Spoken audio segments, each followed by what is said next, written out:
السلام عليكم ورحمة الله وبركاته. ازيكم عاملين ايه؟ يا رب تكونوا بخير. كل مرة بقول لكم صباح الفل، النهاردة اقول لكم مساء الخير، عشان احنا بالليل النهاردة طالعين نسهر عند العجل. المفروض ما نقولش عليه عجل، المفروض نقول عليه المدلع، عشان هو متدلع. احنا مدلعينه دلع، احنا اللي عايشين معاه مش هو اللي عايش معانا. بنطلع نسهر عنده بالليل، مش بنحط له الاكل بس الصبح ونسيبه ولا الظهر ونسيبه. كل ما بنطلع عنده بنقعد عنده شويه كده عشان ياكل، ونحط له اكل تاني قبل ما ننزل. يعني هنحط له اكل، هو هياكل، وهنفضل قاعدين شويه بقى نولع هنا، نعمل كوبايتين شاي كده ونتدفى، ونحط له اكل تاني قبل ما ننزل. هو عايز هو اللي يحط له اكل، قلت له حط يا عم.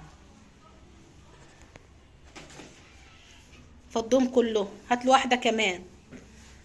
خلاص، ده انت بتعجن في المخول مش بتحط علف.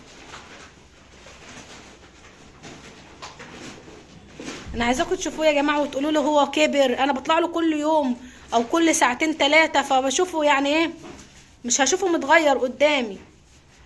فانتوا بالتصوير كده مع الايام تقولوا له حجمه حلو بيكبر، النمو بتاعه يعني كويس وكده. هو حطوا له اكل بياكله، كل العيله قاعده بلوك رجليها، بس كله قاعد، كله بيطلع يشوف العجل كل ساعتين. ما تنسوش اللايك والمتابعة عليكم زي الفل. ما تنسوناش في لايك حلو ومتابعه. يا ريت تدوسوا على كلمه اشتراك في القناه عشان ينزل لكم كل جديد. احنا بالليل بنقفله الشباك ده عشان الدنيا برد، حاطين عليه بطانيه اهو، هو في سلك بس حاطين عليه بطانيه عشان نقفله الشباك عشان الدنيا برد. قبل ما ننزل هنقفله له. ليلتكم زي العسل. ما تنسوناش في لايك حلو ومتابعه للقناه عشان تكبر بيكم. هنعمل كوبايتين شاي كده على النار، ليلتكم زي العسل. السلام عليكم.